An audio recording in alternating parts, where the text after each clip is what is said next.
नमस्कार साथियों, स्वागत है आप लोगों का स्टेप अहेड एकेडमी के ऑफिशियल यूट्यूब चैनल पे। आज की इस वीडियो में हम लोग मौर्योत्तर बिहार के बारे में पढ़ेंगे। मौर्योत्तर बिहार के टॉपिक से जो भी इंपॉर्टेंट क्वेश्चन होगा उसे हम लोग कवर करेंगे इस वीडियो में। तो चलिए बिना टाइम वेस्ट के स्टार्ट करते हैं। पहला क्वेश्चन है आपका, मौर्य साम्राज्य के उपरांत मगध पर किस वंश का शासन स्थापित हुआ? आपका ऑप्शन ए है कान्व वंश का शुंग वंश, बी है आपका शुंग वंश, सी है आपका सतवाहन वंश, डी है आपका शक वंश। तो दोस्तों यहाँ पर आपका ऑप्शन बी करेक्ट है, शुंग वंश। दैट मीन्स मौर्य साम्राज्य के उपरांत मगध पर किस वंश का शासन स्थापित हुआ? तो शुंग वंश का। नेक्स्ट क्वेश्चन देखते हैं, शुंग वंश का संस्थापक था। आपका ऑप्शन है ए पुष्यमित्र, बी है आपका बृहद्रथ, सी है आपका वसुमित्र, डी है आपका देवभूमि। तो दोस्तों यहाँ पर आपका ऑप्शन ए करेक्ट है, पुष्यमित्र। अगर कभी एग्जाम में क्वेश्चन आता है शुंग वंश का स्थापक कौन था, तो पुष्यमित्र। चलिए डिस्क्रिप्शन देखते हैं। पुष्यमित्र का शासनकाल दोस्तों कब से कब तक था? तो 185 ईसा पूर्व से लेकर 149 ईसा पूर्व तक था। चलिए तो नेक्स्ट क्वेश्चन देखते हैं, किस शुंग शासक ने पाटलिपुत्र में स्थित कुकुटराम बिहार को 3 बार नष्ट करने का प्रयत्न किया? फिर से देखते हैं दोस्तों क्वेश्चन को। किस शुंग शासक ने पाटलिपुत्र में स्थित कुकुटराम बिहार को 3 बार नष्ट करवाने का प्रयत्न किया?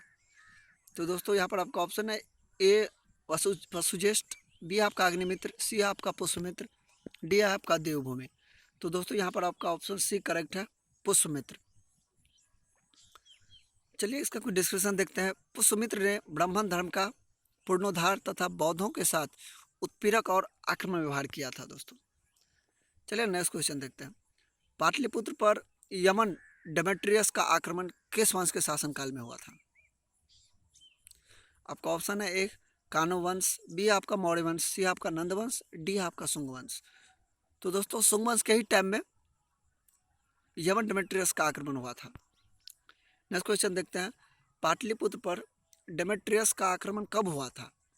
तो 185 ईसा पूर्व में। वैसे आपका ऑप्शन 185 ईसा पूर्व, बी आपका 158 ईसा पूर्व, सी आपका 158 ईस्वी में, बी आपका 150 ईस्वी में। तो दोस्तों आपका ऑप्शन ए करेक्ट, जैसे कि मैं पहले बताया 150 ईसा पूर्व में, option A correct. Next question है आपका, मगध में प्रथम ब्राह्मण राज स्थापित किया गया? ए आपका देवभूति ने, बी है अग्निमित्र ने, सी आपका पुष्यमित्र ने, डी है आपका वसुदेव जी। तो दोस्तों आपका ऑप्शन सी करेक्ट है, पुष्यमित्र ने। दैट मीन दोस्तों अगर कभी क्वेश्चन आता है एग्जाम में कि पुष्यमित्र कौन थे, दैट मीन क्षुद्र थे, ब्राह्मण थे, क्षत्रिय थे। तो दोस्तों ऐसा अगर कभी ऑप्शन दिया रहता है तो पुष्यमित्र ब्राह्मण थे, याद रखिएगा। नेक्स्ट क्वेश्चन देखते हैं, शिशु शुंगवंश के पतन के बाद मगध पर किस वंश का शासन स्थापित हुआ? शुंगवंश के बाद कौन है? ए आपका कुषाण वंश, बी आपका लिच्छवी, सी आपका कान्व वंश और डी आपका गुप्त वंश। तो दोस्तों ऑप्शन सी करेक्ट है, कान्व वंश। कान्व वंश का शासन 75 ईसा पूर्व से लेकर 30 ईसा पूर्व तक दोस्तों रहा था। नेक्स्ट क्वेश्चन देखते हैं, कान्व वंश का संस्थापक कौन था? आपका ऑप्शन है ए देवभूति, बी आपका पुष्यमित्र, सी आपका अग्निमित्र, डी आपका वसुदेव।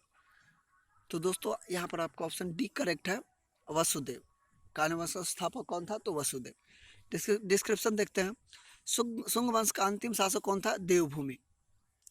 शुंग वंश का अंतिम शासक देवभूमि, जिसकी हत्या उसी का सचिव करेगा वसुदेव ने मगध में कान्व वंश की नींव डाली उसकी हत्या करके। नेक्स्ट क्वेश्चन देखते हैं, कान्व वंश की सत्ता समाप्त की आंध्र सतवाहनों ने, बी आपका गुप्तों ने, सी आपका कुषाणों ने, डी आपका उपयुक्त में से कोई नहीं। तो दोस्तों ए ऑप्शन आपका करेक्ट है, आंध्र सतवाहनों ने कान्व वंश की सत्ता समाप्त किया।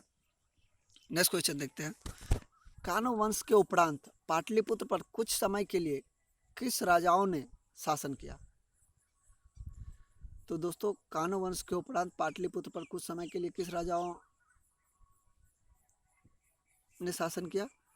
तो ए आपका शत्रुवंश, बी आपका मित्रवंश, सी आपका वकाटस वंश, डी आपका गोत्र वंश। तो दोस्तों मित्र वंश ने शासन किया। कान्व वंश के उपरांत पाटलिपुत्र कुछ समय के लिए ये मित्र वंश ने शासन किया था। 11 नंबर का क्वेश्चन देखते हैं। शुंग कला के उत्कृष्ट नमूने बिहार के किस स्थान से प्राप्त होते हैं? आपका ऑप्शन ए कैमूर, बी आपका समस्तीपुर, सी आपका बोधगया, डी आपका सिवान। तो दोस्तों सी ऑप्शन आपका करेक्ट है, बोधगया से। 12 नंबर का क्वेश्चन देखते हैं। कनिष्क ने पाटलिपुत्र के किस बौद्ध विद्वान को अपने दरबार में प्रश्रय दिया था? ऑप्शन ए है मथर, बी है आपका वसुमित्र, सी है आपका पार्श्व, डी है आपका अशुघोष। तो दोस्तों यहाँ पर ऑप्शन डी आपका करेक्ट है,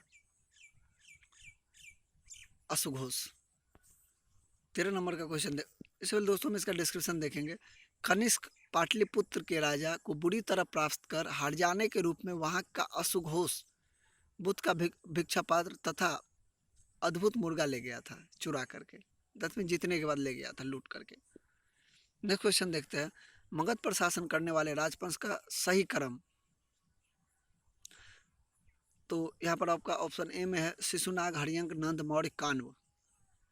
गलत। बी है आपका हरियंक, शिशुनाग, नंद, मौर्य, कान्व, शुंग। सी आपका हरियंक, शिशुनाग, नंद, मौर्य, शुंग, कान्व। डी आपका कान्व, हरियंक, शिशुनाग, नंद, मौर्य, शुंग। तो दोस्तों यहाँ पर आपका ऑप्शन सी करेक्ट है। सबसे पहले हरियंक वंश आया था, इसके बाद शिशुनाग आया, इसके बाद नंद वंश आया, इसके बाद मौर्य आया, इसके बाद शुंग वंश आया, इसके बाद कान्व वंश आया। तो आपका ऑप्शन सी करेक्ट है, याद रखिएगा दोस्तों, क्योंकि मगध पर ये जो 6 शासक आप लोग देख रहे हैं सामने में, ये बहुत ज़्यादा इंपॉर्टेंट है। इसे हम लोगों को डिटेल में याद रखना होगा, और हम लोग डिटेल में पढ़ भी रहे हैं दोस्तों।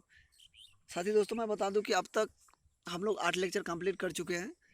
ये हम लोग का नेक्स्ट लेक्चर है। तो अगर आप लोग वो लेक्चर नहीं देखे हैं तो प्लीज़ आप प्लेलिस्ट में जा करके आप उस वीडियो को ज़रूर देखें, और डिस्क्रिप्शन में भी हम इसका लिंक डाल देंगे। आप लोग ज़रूर देखें, तो ही दोस्तों लिंकेज बना रहेगा और आप लोगों को अच्छे से कहानी समझ में आती रहेगी। दोस्तों हिस्ट्री है, इसे कहानी की भांति पढ़ने में बहुत अच्छा लगता है। तो इसीलिए हम आप लोगों को गुजारिश करेंगे कि आप लोग प्लेलिस्ट में जाके उस वीडियो को ज़रूर देखें, इसके बाद यहाँ तक आए। और साथ आप यहाँ से भी देख रहे हैं तो कोई दिक्कत नहीं, पहले आप इसी को देख लीजिए, बाद में ही उसी को देखिएगा। चलिए नेक्स्ट क्वेश्चन पर चलते हैं। शुंग वंश की राजधानी थी। आपका ऑप्शन है ए सियालकोट, बी है आपका राजगिरी, सी आपका कन्नौज, डी है आपका पाटलिपुत्र। तो दोस्तों यहाँ पर आपका ऑप्शन डी करेक्ट है। 15 नंबर का क्वेश्चन देखते हैं। कान्व वंश की राजधानी थी। आपका ऑप्शन है ए उज्जैन, बी है आपका पाटलिपुत्र, सी है मथुरा, डी है प्रतिष्ठान। तो यहाँ पर दोस्तों आपका ऑप्शन बी करेक्ट है, पाटलिपुत्र। कान्व वंश की राजधानी पाटलिपुत्र था। 16 नंबर का क्वेश्चन देखते हैं। कलिंग शासक खारवेल ने मगध पर आक्रमण किया था। पहली शताब्दी ईसा पूर्व के अंत में, दूसरी शताब्दी ईसा पूर्व के अंत में, सी आपका पहली शताब्दी ईसा के अंत में, ये आपका कोई नहीं। तो यहाँ पर दोस्तों आपका ऑप्शन ए करेक्ट है, पहली शताब्दी के ईसा पूर्व के अंत में। नेक्स्ट क्वेश्चन देखते हैं। कलिंग नरेश खारवेल ने कहाँ से कीमती उपहार प्राप्त किया था? ऑप्शन है आपका ए अंग एवं मगध, बी आपका विदेह एवं सांख्य, सी आपका अंग एवं विदेह, डी आपका उपयुक्त में से कोई नहीं। तो यहाँ पर दोस्तों आपका ऑप्शन ए करेक्ट है, अंग एवं मगध। डिस्क्रिप्शन देखते हैं। उपहारों में जिनकी प्रतिमा तथा पदचिन्ह शामिल था। जिनकी प्रतिमा एवं पदचिन्ह शामिल था। तो दोस्तों यहाँ से ये क्वेश्चन शायद एग्जाम में आ जाए कि कलिंग नरेश खारवेल जो कीमती हार प्राप्त किया था उसमें क्या था। तो दोस्तों वहाँ पर आप लोग याद रखेंगे जिनकी प्रतिमा तथा पदचिन्ह शामिल था। नेक्स्ट क्वेश्चन देखते हैं। कुषाण साम्राज्य के पतन के उपरांत संभवतः मगध पर किसका शासन रहा? आपका ऑप्शन है सातवाहनों का, बी आपका लिच्छवियों का, सी है आपका छेदियों का, डी है मित्रों का। तो दोस्तों यहाँ पर आपका ऑप्शन बी करेक्ट है, लिच्छवियों का। इसका डिस्क्रिप्शन देखते हैं। कुछ इतिहासकारों के अनुसार मगध पर शक मुंडों का नियंत्रण हो गया था। नेक्स्ट क्वेश्चन देखते हैं। गार्गी संहिता में पाटलिपुत्र पर यवनों के आक्रमण का उल्लेख है। गार्गी संहिता में यह आक्रमण किसके शासनकाल में हुआ था? तो दोस्तों यहाँ पर आपका ऑप्शन है ए चंद्रगुप्त द्वितीय, बी आपका वसुदेव, सी आपका घनानंद, डी है पुष्यमित्र शुंग। तो दोस्तों ऑप्शन डी करेक्ट है, पुष्यमित्र शुंग। नेक्स्ट क्वेश्चन देखते हैं।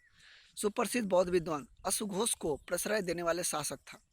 आपका ऑप्शन है ए अशोक, बी है आपका कनिष्क, सी है आपका हर्षवर्धन, डी है आपका देवपाल। तो दोस्तों यहाँ पर आपका ऑप्शन बी करेक्ट है, कनिष्क। तो दोस्तों आज की इस लेक्चर में इतना ही। वीडियो खत्म करने से पहले मैं आप लोगों को बता दूं कि दोस्तों ये बिहार स्पेशल की सीरीज है, जिसे हम लोग सशस्त्र बीपीएससी को ध्यान में रखते हुए हम लोग खत्म करने की कोशिश कर रहे हैं। और इसलिए हम आप लोगों से गुजारिश करेंगे कि अगर आप लोग इस चैनल पे नए हैं तो प्लीज़ आप लोग इस चैनल को सब्सक्राइब जरूर करें, साथ ही अपने दोस्तों के साथ जितना हो सके शेयर करें, क्योंकि इस चैनल पे हम आप लोगों को आपके एग्ज़ाम से पहले बहुत अच्छी इनिशिएटिव लेके आने वाले हैं, जिसमें हम आप लोगों को फ्री स्टडी मटेरियल प्रोवाइड करेंगे, फ्री आप लोगों को वीडियो लेक्चर प्रोवाइड करेंगे, फ्री वीडियो लेक्चर होगा आपके लिए। और हम आपकी तैयारी को जितना तक आप पढ़े हैं उसमें और तेज धार डाल देंगे और आपकी तैयारी और सबों से बेहतर हो जाएगी, क्योंकि हम लोग इस चैनल के माध्यम से आप लोगों को वही प्रोवाइड करेंगे जो आपके एग्ज़ाम में आएगा। इसका मतलब हम लोग टू द पॉइंट पढ़ेंगे। दोस्तों पढ़ने के लिए बहुत है, टाइम कम है, उस टाइम को देखते हुए हम लोग वही पढ़ने की कोशिश करेंगे जो हमारे लिए कम मेहनत में ज़्यादा फायदेमंद हो। तो चलिए